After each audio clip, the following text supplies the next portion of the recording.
O GRESG apresenta Estudo Sistematizado da Doutrina Espírita, ESD. Vamos juntos aprender sobre a obra A Gênese, de Allan Kardec, com Guaraci Silveira.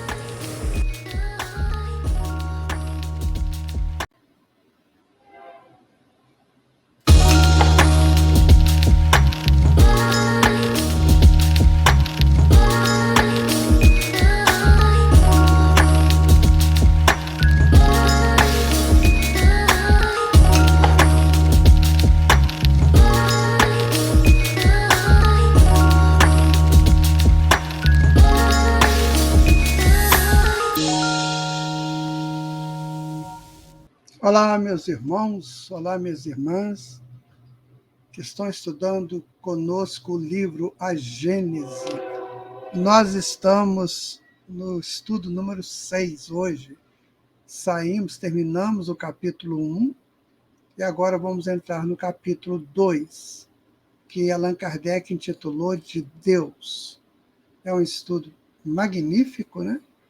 Que eu convido você a estar bem atento, bem atenta para assimilar bem aquilo que o senhor Allan Kardec colocou no livro A Gênese.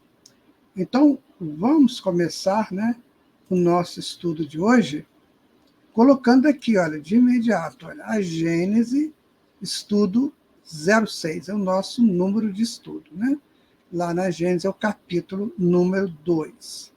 Aqui está, Capítulo 2, Deus. Existência de Deus, da natureza divina, a providência e a vista de Deus. Nós vamos estudar os itens de 1 a 19. Eu quero colocar para você a importância deste estudo, porque ainda tem muita gente que duvida da existência de Deus. Eu quero crer que no movimento espírita isso já não ocorre mais. Porque quando Allan Kardec falou que a fé tem que ser raciocinada, então o Espiritismo nos dá todas as condições para analisarmos tudo aquilo que chega para nós através da codificação. Então, quando a gente vai estudar sobre Deus na codificação, você vai observar que ele vai colocar todos os fundamentos que nós necessitamos para não mais duvidar, se é que a gente duvidava, da existência de Deus. É claro, minha gente, que tem pessoas que estão mais avançadas que nós, que já não só acreditam, mas vivem essa verdade. Tem duas relações nossas com Deus que nós podemos, assim, analisar. Uma primeira relação seria a viver na graça de Deus. Então, nós todos vivemos na graça de Deus o tempo todo. Por exemplo, quando você vai comer uma fruta, comer um cereal, quando você respira, quando vem a chuva, o sol, isso tudo vem de Deus. Como nós vamos estudar aqui na Gênese, Esse é um estudo antigo, nossa, essa coisa que tudo vem de Deus, olha, isso é pré-diluviano. Então, quando a gente vive usufruindo todos esses bens que a natureza nos dá, nós estamos vivendo na graça de Deus, naquilo que ele oferece aos seus filhos. E a outra parte, o outro sentido, é quando nós avançamos, crescemos, que nem na parábola do filho pródigo, Então a gente cresce e volta para casa. Com os aprendizados que a gente vai fazendo, vai chegar uma hora que vamos voltar para casa. Então nós vamos viver na glória de Deus. Meu amigo, minha amiga, se já viver na graça de Deus é tudo isso que nós temos, imagina você viver na glória de Deus. Nós não temos ideia disso. Nós não temos ainda condições, como diz no Livro dos Espíritos, falta-nos um sentido. Ainda não podemos viver na glória de Deus. Vivemos na graça de Deus. Os animais também vivem na graça de Deus. A nossa diferença é que eles não sabem disso. Eles só vê a natureza. E nós estamos já entendendo que a natureza produz aquilo que vem de Deus. Caso contrário, fica muito difícil a gente entender todas essas benesses da natureza. Então, tudo isso vem do nosso Pai. Tudo, tudo, absolutamente tudo. A roupa que você veste, o sapato que você calça, os óculos que você usa, carro que você tem.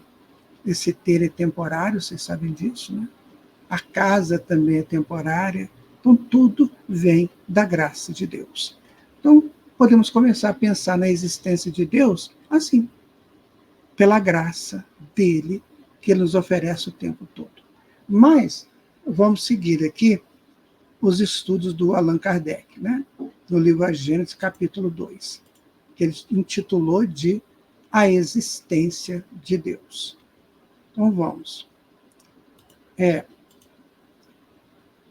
vai dizer o seguinte, olha, Deus sendo a causa primeira de todas as coisas, o ponto de partida de tudo, o eixo sobre o qual repousa o edifício da criação, é o ponto que importa considerar antes de tudo. Eu gosto de fazer sempre umas análises assim, junto com quem está estudando conosco, para que você vai sendo inserido no processo. Meu irmão, minha irmã, não seria possível a vida sem Deus. Não tem como. Né? Ele que mantém tudo. Não é verdade? Quando você está em meio à tempestade, que você sente que está perdido naquilo tudo, geralmente o que você pede? Deus nos ajude, nos salve.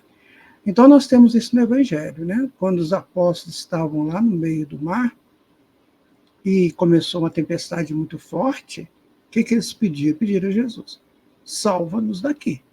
Então, qualquer coisinha que fuja ao estado natural, que a gente está acostumado com ele, então a gente pede, grita pela proteção de Deus, porque tudo vem dele. E o Senhor Jesus disse assim, nunca devemos temer aquilo que vem do nosso Pai, que vem para o nosso benefício. Tá? Então vamos dar continuidade. Então Allan Kardec vai colocar o seguinte, olha, ele é de princípio elementar que se julga de uma causa pelos seus efeitos. Até mesmo que não se veja a causa, a ciência vai mais longe, calcula o poder da causa pelo poder do efeito, e pode mesmo determinar a natureza. É assim, por exemplo, que a astronomia conclui a existência de planetas e regiões determinadas do espaço pelo conhecimento das leis que regem o movimento dos astros. Tem-se procurado e tem-se encontrado os planetas que se pode realizar, em realidade, dizer-se que têm sido descobertos antes de ter sido visto. Vamos fazer uma análise disso aqui, meu amigo. Hoje nós temos telescópios, né, poderosos como James Webb. Na época de Kardec não tinha isso. Então ele explica que se acredita na existência de planetas, lá naquela época se acreditava, pelos efeitos. Então, por exemplo, para que uma região do universo funcione, ela tem que ter forças que se equilibrem. Então, quais são essas forças? Só pode ter sido de planetas. Então, eles começaram, antes de ver o planeta, saber que ele existe pela força. Quando você fala de matéria escura, estão falando de forças que rodeiam os astros e que mantêm os astros em equilíbrio. Nós, aqui na doutrina espírita, por estudarmos os mundos espirituais, né, a gente pode dizer que são os mundos espirituais, que um dia a ciência concluirá, talvez vendo, talvez não. Mas então eles colocam que mesmo antes de você ver, você sente que existe, porque tudo está em harmonia. E só pode estar em harmonia se quando há conjugações, quando há ressonâncias, frequências compensadas, enfim. Então é isso que Kardec está colocando aqui para nós. Então vamos continuar. Ele vai dizer o seguinte, olha, numa ordem de fatos mais vulgares, está-se mergulhado em um denso nevoeiro, a claridade difusa. Julga-se que o sol está sobre o horizonte, motivo por qual não se vê o sol. Se um pássaro cortando o ar é atingido por um chumbo mortal, julga-se que um hábil atirador o tenha ferido, embora não se veja o atirador. Não é, pois, necessário ter-se visto uma coisa para saber que ela exista. Em tudo observando os efeitos que se chega ao conhecimento das causas. Então, Kardec vai oferecendo para nós elementos de pesquisas. Então, você vê o vento? Não. Mas você sabe que ele existe pelo efeito dele. Você vê a eletricidade? Também não. Então, ele está dizendo o seguinte: nem tudo você precisa ver para acreditar. Você vê pelos efeitos. Se tem um efeito inteligente, tem que ter uma causa inteligente. Então, imagina que a fruta que você mais gosta seja a maçã. Como é que essa maçã chegou até a sua mesa? Ah, peguei no mercado, no hortifruti, ou algum outro local. Tudo bem, mas ali você encontrou a maçã pronta. Eu quero saber como que constrói uma maçã. Então, não tem explicação. Você tem uma semente, essa semente avora-se numa macieira e daí a maçã. Mas quem faz essa sequência dar certo? Quem coloca esse laboratório, né, tão perfeito funcionando para todos nós? Então, você está trabalhando efeito.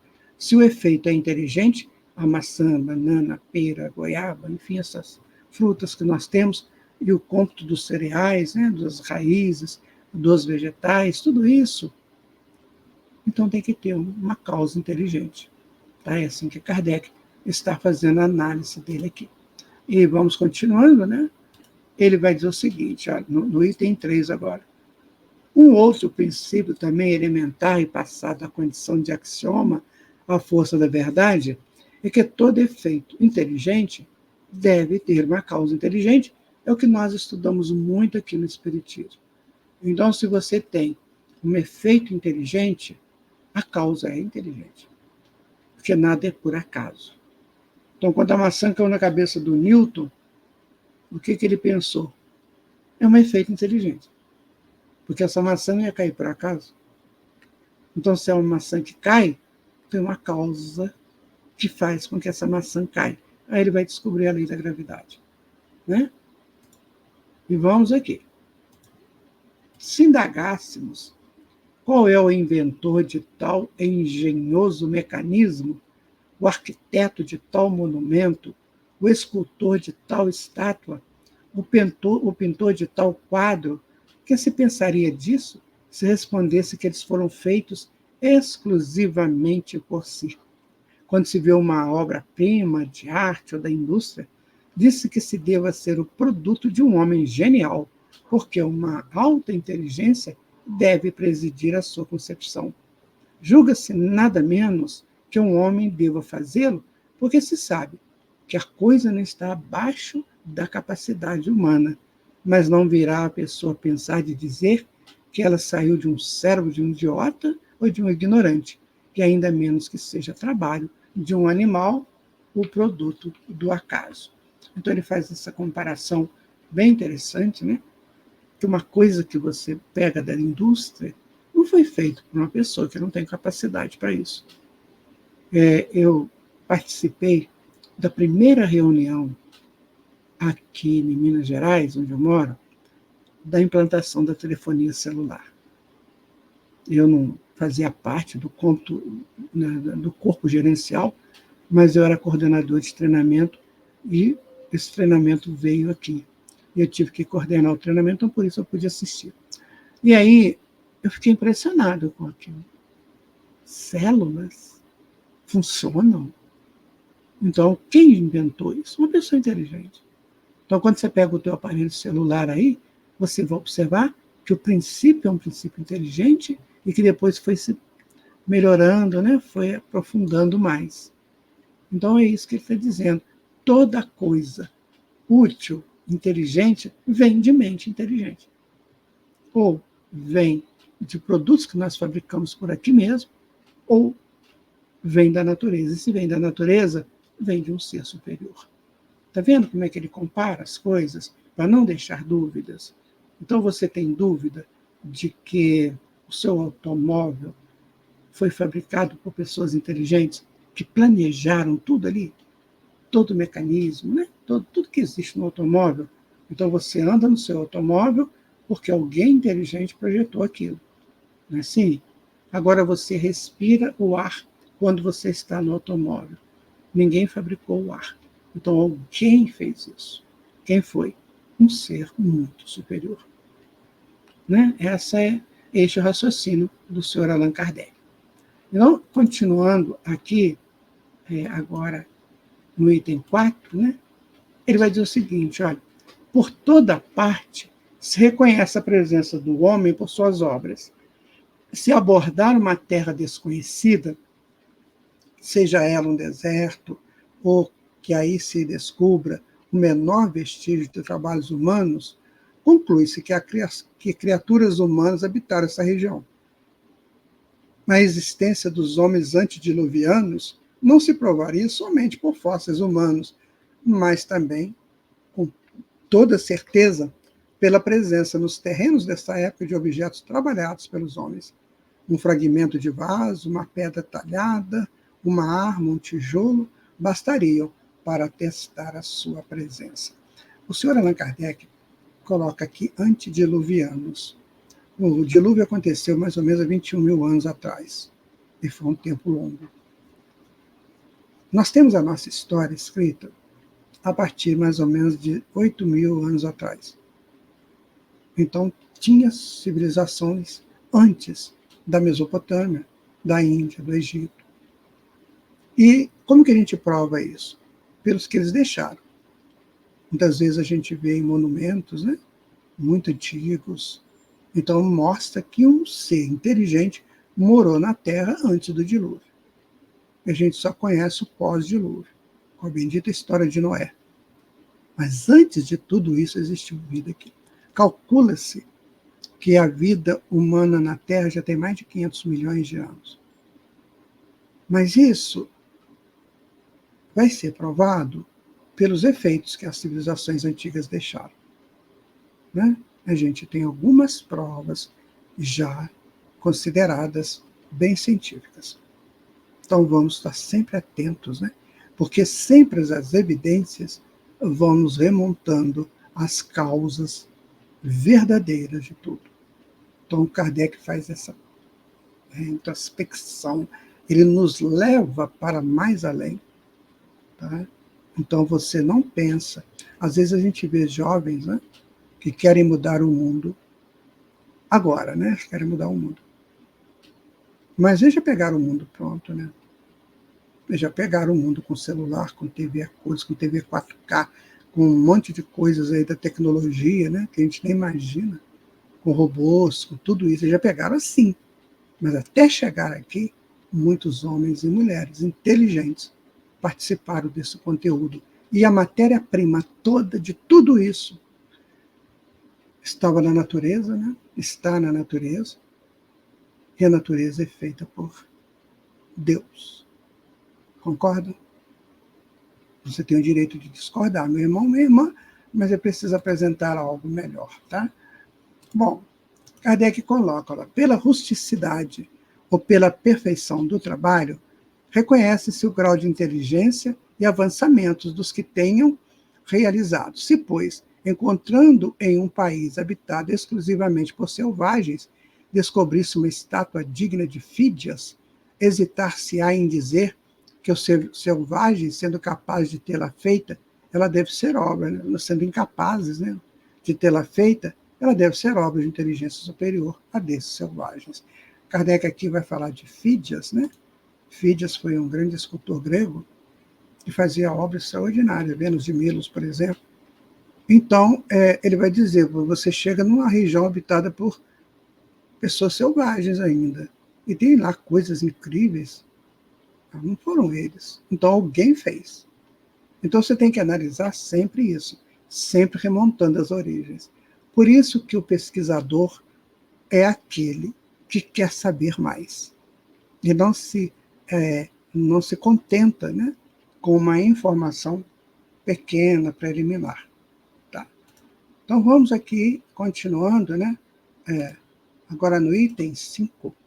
Pois bem, lançando seus olhos em torno de si, sobre as obras da natureza, observando a previdência, a sabedoria, a harmonia que presidem a todas, reconhece-se que não existe nenhum que não ultrapasse o mais alto porte da inteligência humana, já que o maior gênio da Terra não teria criado o menor talo de erva. Colocamos essa figura aí, né, das árvores. Quem criou isso aí? Foi os homens? Desde então, que a inteligência humana não as pode produzir, é porque são produto de uma inteligência superior à da humanidade.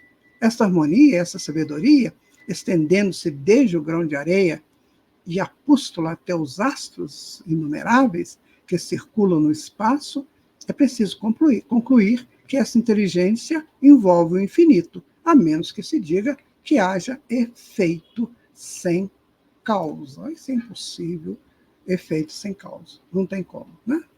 Se você derrama uma água num recipiente, o recipiente não tinha água, agora ele tem água, a água surgiu por acaso? Não, você fez o ato de derramar. Então você foi a causa daquele recipiente que não tinha água, agora ter água. Então é isso aí que nós temos que começar a analisar. Kardec, ele é muito profundo, tá, gente? Muito profundo nas observações que ele faz. E nós, estudando Kardec, nós temos que aprofundar também. Certo?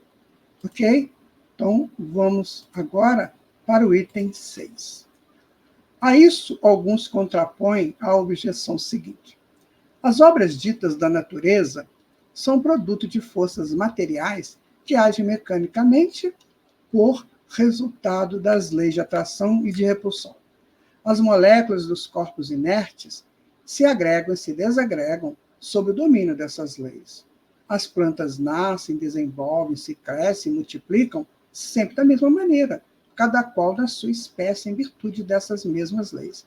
Cada coisa é semelhante àquilo de onde tenha saído.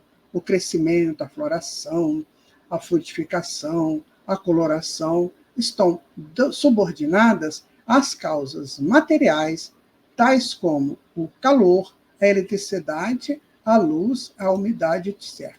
É o mesmo com os animais. Os astros se formam pela atração molecular e se movem perpetuamente em suas órbitas pelo efeito gravitacional. Esta regularidade mecânica no emprego das forças naturais não acusa jamais uma inteligência livre. O homem movimenta seu braço quando ele quer e como ele quer, mas que o movimento no mesmo sentido, após seu nascimento até sua morte, seria um autômato. Ora, as forças orgânicas da natureza, consideradas em seu conjunto, são, de alguma sorte, automáticas. Isso são pessoas que imaginam que tudo é automático na natureza.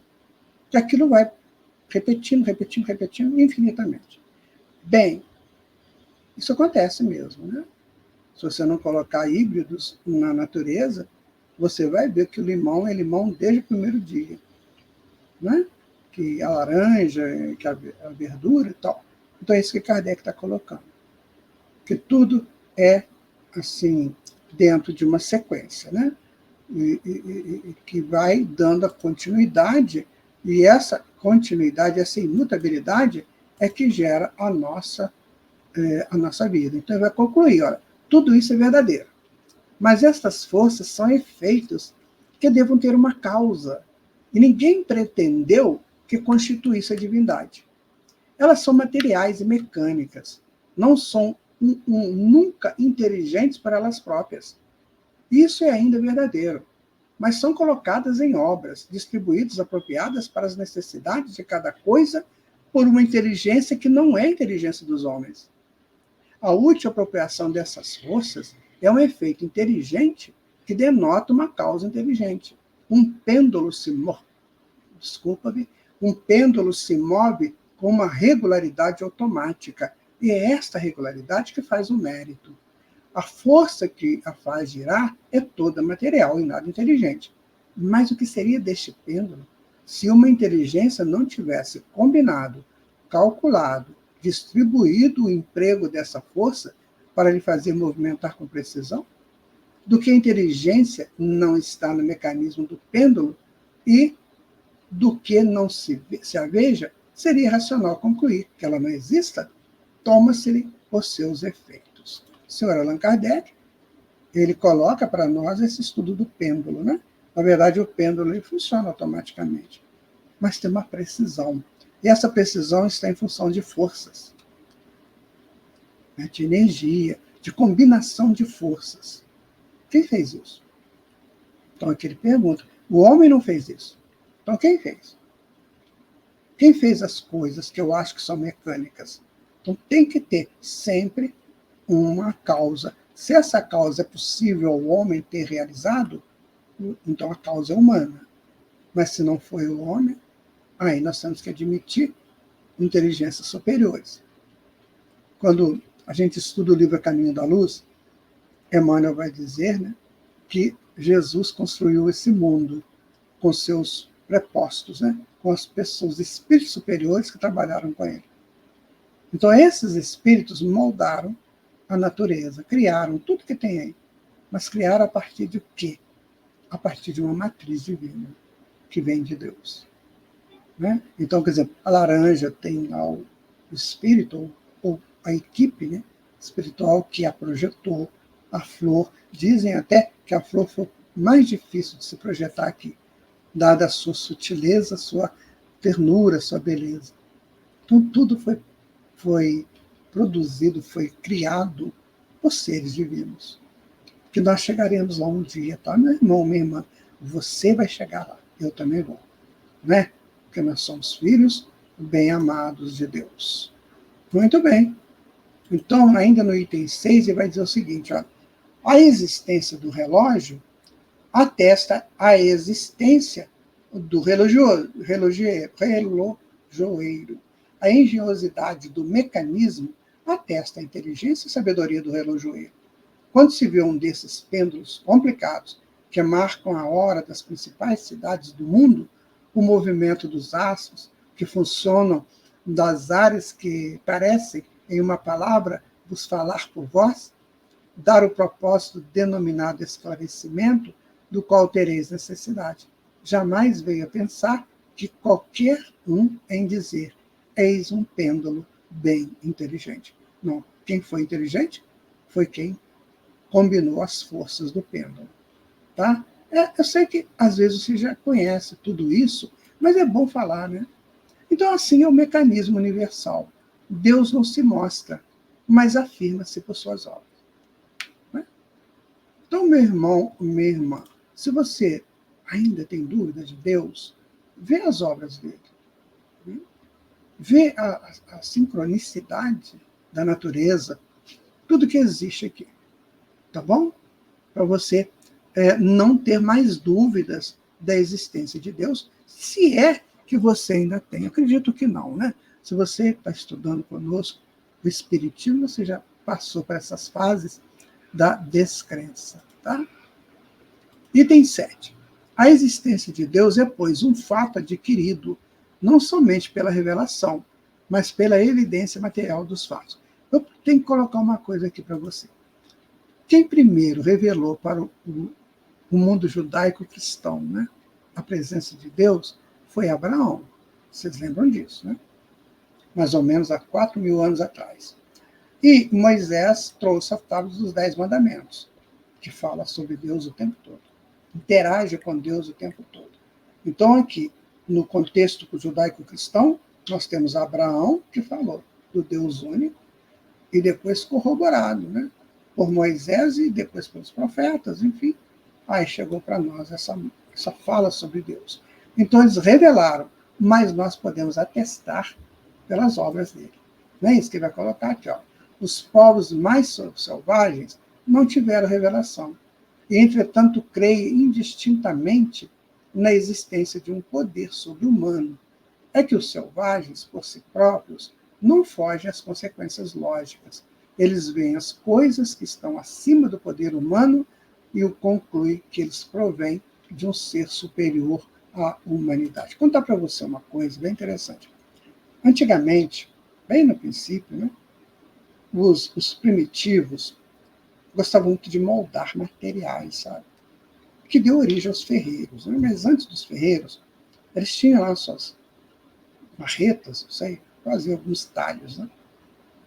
Sabe como é que eles gostavam?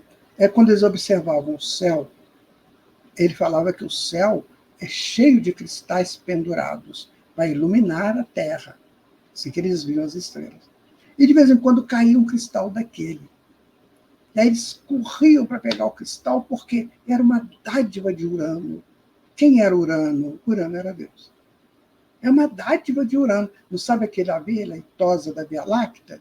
Eles achavam que era o caminho que Deus fazia no céu. Por isso chama Urano. Urano é Deus que caminha no céu. A tradução dessa palavra Urano. Então, eles pegavam aquele cristal e guardavam como uma relíquia, um talismã, ou então moldavam para alguma coisa, que eram os meteoritos. Então, eles eram ligados muito a Deus, da maneira que eles podiam entender. Depois perdemos isso, né? Isso é o sagrado. Depois a gente veio para o Ocidente e fomos perdendo essas coisas, né? Homens com suas falácias, com as suas ações indignas, foi criando o profano. E aí nós entramos nisso de cabeça, né? Então hoje o mundo ocidental é todo profano. Não fossem as igrejas, né? As basílicas, as catedrais, que nos fazem pensar nesse bendito sagrado, né? Nós estaríamos aí totalmente perdidos ainda. Eu vou dar para vocês uma sugestão, se vocês quiserem aprofundar um pouquinho mais nisso. Existem livros em PDF grátis, do Mircea Eliade. Nossa, se vocês vão ficar encantados com os livros dele. Se você gosta de estudar, pega lá para você dar uma estudada, tá? Bom, vamos continuando aqui, minha gente. Agora, Allan Kardec vai fazer um subitem no capítulo 2, né, sobre Deus. Ele vai falar da natureza divina. Então, vamos ver o que ele propõe aqui para nós. Olha. No item 8. Não é dado ao homem sondar a natureza íntima de Deus. Temerário seria aquele que pretendesse levantar o véu que o oculta da nossa vista. Falta-nos ainda o senso que só se adquire pela completa depuração do espírito. Mas, se não se pode penetrar em sua essência, sua existência sendo dada como premissa, pode, pela razão, chegar ao conhecimento de seus atributos necessários. Porque, vendo o que não pode ser sem parar de ser Deus, conclui-se o que deva ser. Então, nós pensamos sempre assim, eu não posso ver Deus, mas eu vejo pelas obras dele. Você não concorda? Eu posso ver Deus pelas obras dele, minha gente. Não preciso de ver Deus, eu não consigo ver Deus. Não consigo. Eu trabalhei com teatro a vida toda, né? Não sei se vocês sabem disso. Eu fui diretor, produtor e autor de peças teatrais, mais de 200. Às vezes eu colocava um canhão, na época é canhão de 1000, né? 1000 watts. Os atores reclamavam, 1000 watts. Você vai ver Deus, que deve ter trilhões de watts? A gente não tem como. Vamos tirar a imagem da nossa cabeça de ver Deus. Nós não temos como fazer isso. Tá certo? Vamos continuar aqui. Sem o conhecimento dos atributos de Deus, será impossível compreender a obra da criação. É o ponto de partida de todas as crenças religiosas. E é a falta de se estar referido como ao farol que eles pudessem dirigir que a maior parte das religiões tem errado em seus dogmas. As que não são atribuídas a Deus o todo-poder. Imaginam vários deuses. As que não lhe atribuem a soberana bondade fazem de Deus um colérico, ciumento, parcial e vingativo. Às vezes, a gente, quando estuda mitologia, e eu estudo mitologia, tem programas sobre mitologia no YouTube, as pessoas confundem muito aqueles deuses que são apresentados pela mitologia como se fosse o Deus único. Gente, aquilo ali é psique. Os deuses da mitologia são as várias formas da psique humana. Zeus como poderoso, né? Cronos como relógio e tal. Então, é preciso tomar cuidado com isso. E também lá no povo hebreu tinha-se um Deus vingativo, que era o Yahvé. E Yahvé não tem nada a ver com Deus. Herculano Pires, um grande estudioso do Espiritismo, ele propõe que Yahvé tenha sido um protetor daquela raça. Um espírito muito forte guiando aquele povo rebelde e orgulhoso, como diz Emmanuel. Então não podemos pensar Deus assim. Aliás, perguntaram para Jesus, né, se Deus era vingativo, se Deus era cruel, essa coisa toda. E Jesus falou, olha, Deus não é nada disso. Mas ele é justo e dá a cada um segundo as suas obras. A resposta de Jesus é lapidar. Né? Então vamos aqui, olha. O item 9, Kardec vai falar dos atributos de Deus agora. Não. Deus é suprema sabedoria e inteligência. Tá? Ele fala isso. Suprema sabedoria e inteligência. A inteligência do homem é limitada, já que não pode fazer nem compreender tudo o que existe. A de Deus, abarcando o infinito, deve ser infinita. Se a supuséssemos limitada em um ponto qualquer, poderíamos conceber um ente ainda mais inteligente, capaz de compreender o que o outro não faria, e assim de sequência ao infinito. Eu gosto muito de estudar as coisas, numerologia, geometria sagrada, né? Os textos sânscrito. Então existe uma proposta na geometria sagrada que é muito interessante. Você fala assim, tem o zero, que é o absoluto. Depois o zero faz um movimento e faz um 1. Esse movimento do 1 é Deus. Somente ele vai ao absoluto. Depois vem o 2, que é o Espírito. Então você observa que coisa interessante. Então você tem o absoluto. Só Deus transita no absoluto, porque ele vem do absoluto. Então ele é absoluto. E aí ele transita ali. Os filhos transitam no 2, sucessivamente até acabar. Então Deus é sempre 1, os filhos sempre 2. Em qualquer nível de evolução que esteja, Jesus é 2. Só que o 2, né? Se colocar numa dízima periódica aí, é 2,9 e vai. Tá bom, meu amigo, minha amiga? Isso é bom saber, né? Vamos continuar aqui, ó. Kardec diz que Deus é eterno. Mas se ele veio do absoluto, ele é eterno, você não concorda? Ele vem do zero, ele vem do absoluto. Então ele é eterno. Nada antes do absoluto. Nada, nada, nada. O que é antes do absoluto? Nada. O absoluto. Então Deus é eterno. Vamos ver aqui, ó. É como dizer que não tem nem começo nem fim. Se tivesse tido um começo, é que teria saído do nada, né? Ora, o nada não é nada e nada pode produzir. Ou bem ele teria sido criado por um outro ser anterior, e então é este ente que seria Deus. Se supuser um começo ou um fim, poder-se-á então conceber um ente tendo existência anterior a ele, ou podendo existir após ele, assim em sequência até o infinito. Isso é impossível. Porque se tivesse alguém superior a Deus, então esse seria o Deus. Então vamos imaginar que a gente um dia, lá na frente, encontremos aí um espírito poderoso que dirige 2 milhões de universos. Ele dirige 2 milhões de universos. Cada universo com a sua necessidade. Então você fala, esse ser é poderoso. Mas é preciso saber se antes dele não tem outro. Se tiver, é Deus. Ah, mas tem um outro. Então o outro tem Deus antes dele. Então é isso que está falando. Antigamente, sabe, meus amigos, amigas, não se comentava muito sobre Deus. Falava-se assim bem sutilmente, né?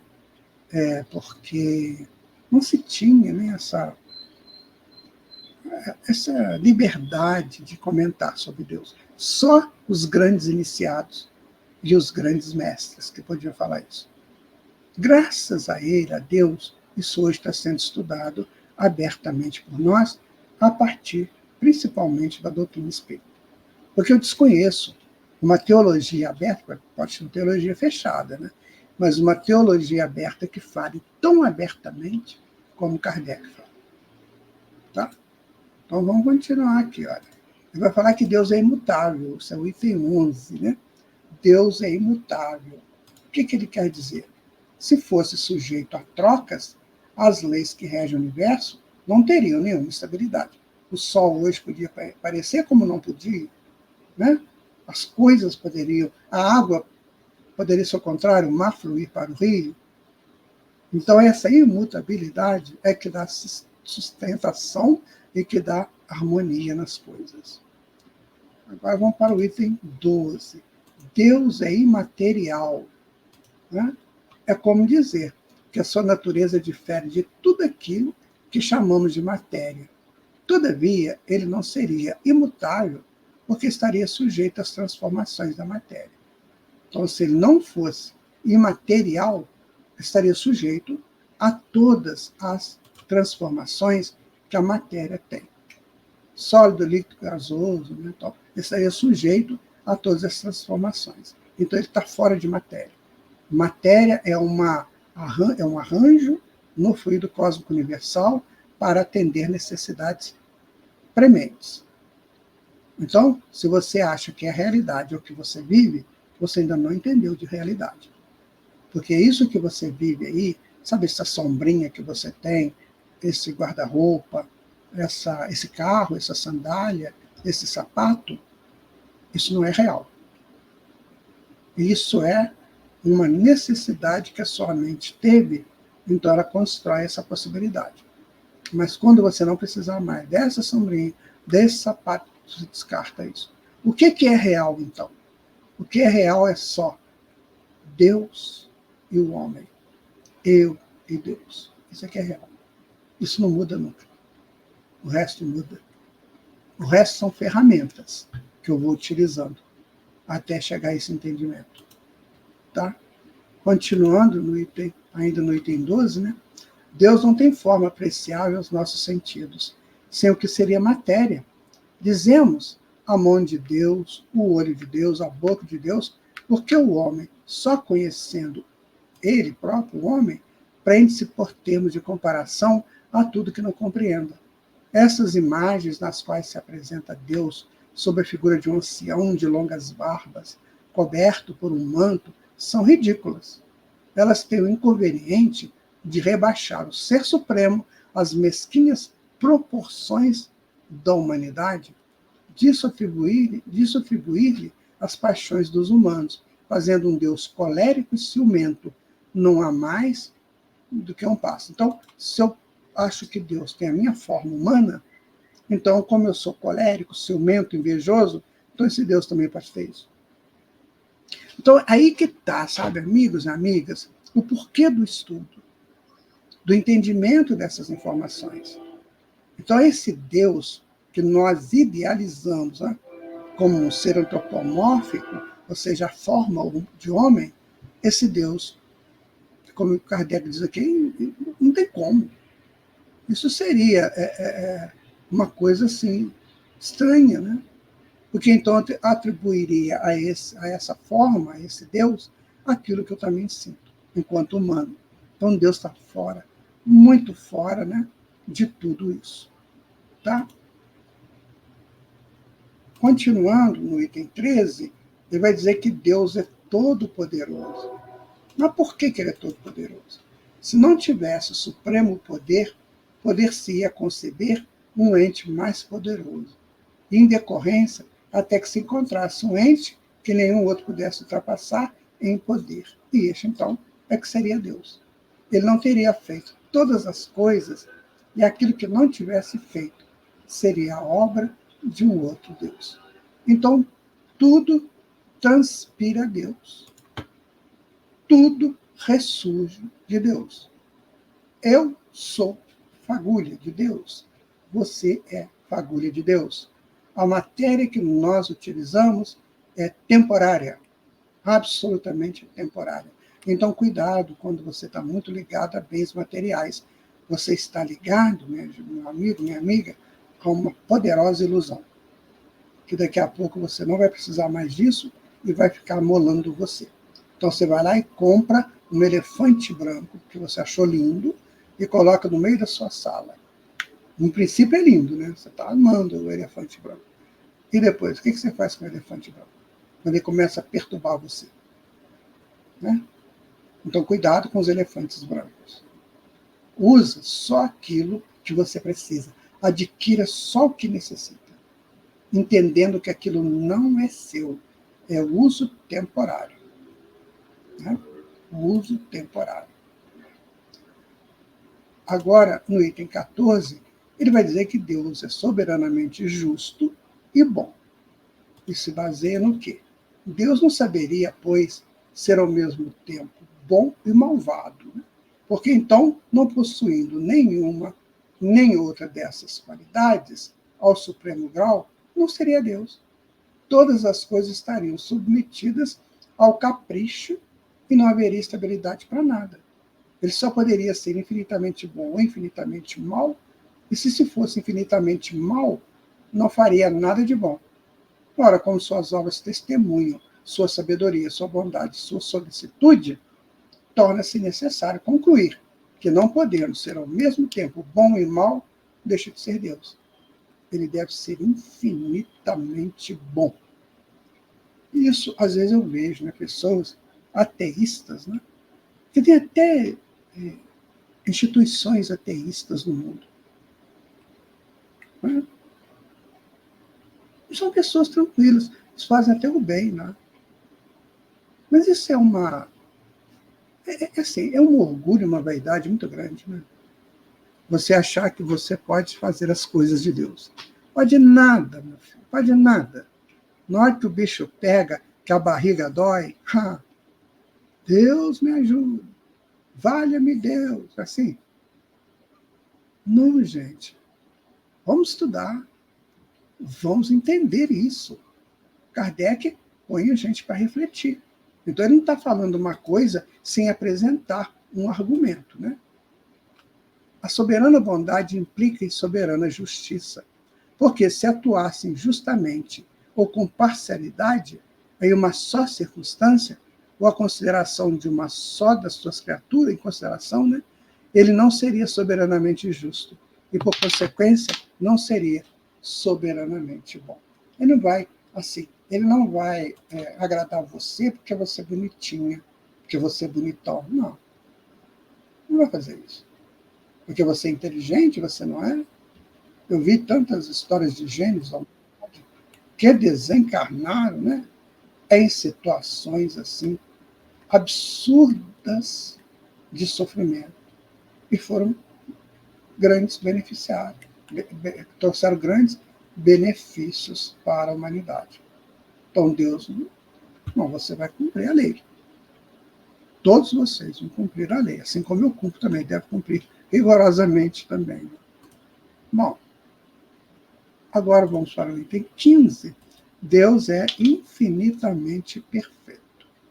Aí Kardec vai colocar uma coisa bem, bem sutil, né?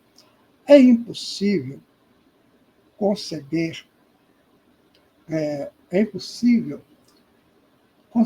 Deus sem o infinito das perfeições. Sem o que não seria Deus. Pois poder-se-ia conceber sempre um ser possuindo o que lhe faltasse. Para que nenhum ser possa ultrapassá-lo, é preciso que ele seja infinito em tudo. Então, o Senhor Deus, ele é infinito em tudo. Né? Absolutamente tudo. Tá bom? Então, é isso que nós temos que analisar, que ele é assim, tudo em Deus é infinito. Tudo. A gente, às vezes, tem dificuldades, né, de raciocinar sobre isso, porque nós estamos longe de entender o que é infinito. Aliás, no Livro dos Espíritos, acho que é na segunda questão, se Deus se Deus é infinito. Ele falou assim, como é que você pode deduzir uma coisa que você não conhece? Você conhece o infinito? Não, ninguém conhece. Como é que você pode dizer que Deus é infinito se você não conhece o infinito? A resposta é muito sábia, né? Então, ele é infinitamente perfeito. Agora, como ele fez para chegar lá, meu amigo? Vai demorar a gente entender isso tudo. Mas temos que começar. O começo está aqui, nesse estudo sobre Deus. Absurdamente magnífico. Gostaria que você entendesse. E se eu não estiver sendo útil, por favor, né? Você me fala depois. A unidade de Deus é a consequência do infinito absoluto das perfeições. Um outro Deus não poderia existir sem a condição de ser igualmente infinito em todas as coisas, porque se houvesse entre eles uma mais ligeira diferença, um seria inferior ao outro, subordinado ao seu poder, e não seria Deus. Então, se houvesse entre eles igualdade absoluta, seria para toda a eternidade um mesmo pensamento, uma mesma vontade, um mesmo poder. Assim, confundido em suas identidades, não seria em realidade senão apenas um Deus. Se eles estivessem cada qual atribuições especiais, um faria o que o outro não fizesse, então não haveria entre eles igualdade perfeita, já que nenhum nem outro teria soberana autoridade. Então, olha que interessante, né? Se eu tenho um Deus que faz exatamente o que eu faço, né? Então seria um. Eu seria um. Mas vamos pegar naquela coisa do absoluto, zero absoluto? Então você tem o zero, que contém o absoluto todo dentro dele. O que tem nós não sabemos, mas tem o zero absoluto. Deus flutua no absoluto. Quando ele flutua do zero, que ele começa a fazer, né, a atuação dele, ele cria o Filho. E o Filho vai começar num ponto referencial de centro e vai crescendo em espiral. Está dando para você ter uma ideia de como é que é? Então, você que está aqui agora conosco, você fez isso. Você saiu desse centro inicial, desse princípio, né? E hoje está aqui, já cultivando a sua intelectualidade, com certeza a sua moral, a sua ética. Porque sem essas três coisas, fica muito difícil. Fica tudo capenga, perneta, né? Então vamos continuar, olha. O estudo é magnífico, né? Item 17. É a ignorância do princípio do infinito das perfeições de Deus que engendrou o politeísmo, culto de todos os povos primitivos. Eles atribuem a divindade a toda autoridade que lhe parecesse, acima da humanidade. Posteriormente, a razão lhes levou a confundir essas diversas autoridades em uma só. Depois, à medida que os homens compreenderam a essência dos atributos divinos, suprimiram de seus símbolos as crenças que o tornavam uma negação. Então, à medida que os homens foram crescendo intelectualmente, eles foram criando deuses para ele, deuses particulares. Tem cada história, né? Cada civilização tem a sua história. Mas aí depois eles foram vendo, né, que aquilo ali podia ser representado num Deus só. É o que a humanidade está fazendo hoje. Tentando encontrar esse Deus único. Depois de tantos deuses. Depois esses deuses viraram ídolos, né? Então as pessoas começaram a idolatrar outras pessoas. Sabe, aí deu problema, né? Tem muito ídolo de barro por aí, sendo cultuado até a morte. É isso. Em resumo, Deus só pode ser Deus nas condições de não ser ultrapassado em nada por um ou outro ser. Porque então, o ser que ultrapassasse em o que quer que seja, mesmo que fosse da espessura de um cabelo, seria o verdadeiro Deus. Por isso é preciso que seja infinito em todas as coisas. É assim que a existência de Deus, estando constatada pelas realizações de suas obras, chega-se pela simples dedução lógica a determinar os atributos que o caracterizam. Então, Kardec mostra para nós, né? Ele mostra para nós as obras de Deus e mostra para nós os atributos de Deus, nesse capítulo aí, capítulo 2 da Gênesis. Com mais coisas, né, que nós vamos estudar.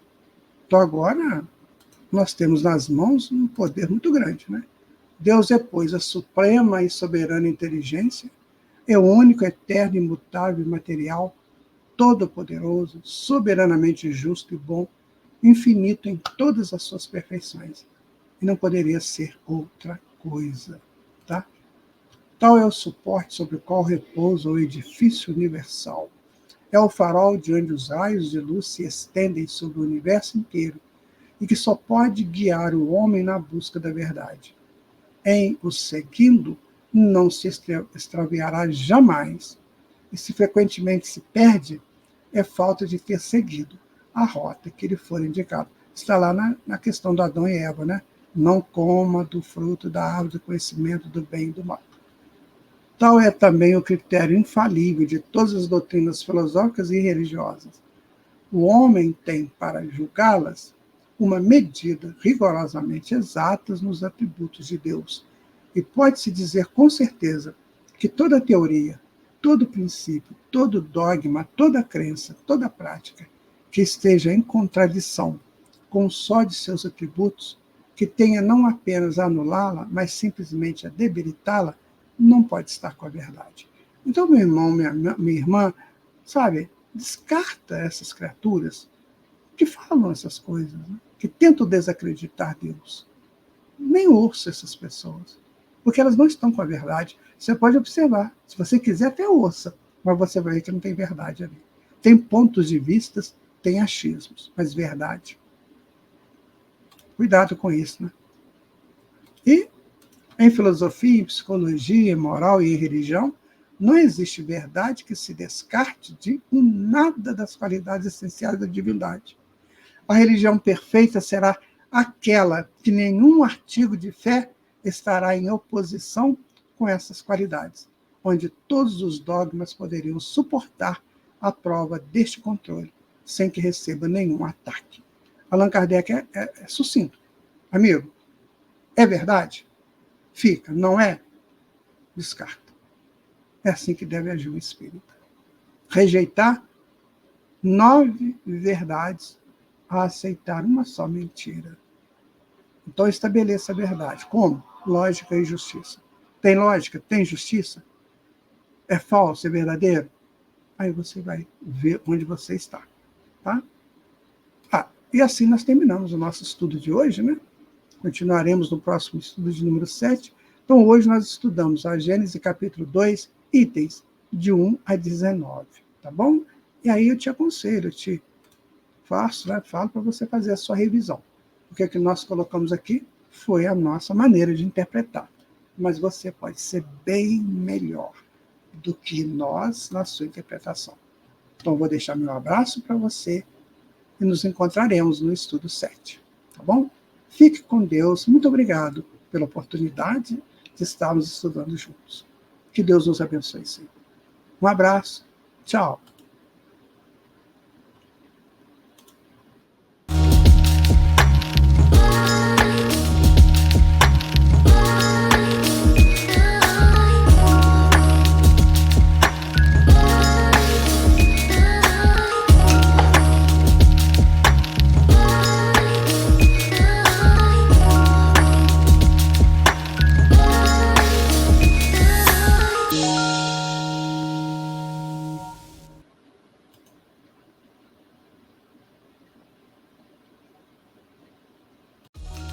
Foi incrível estudar com você.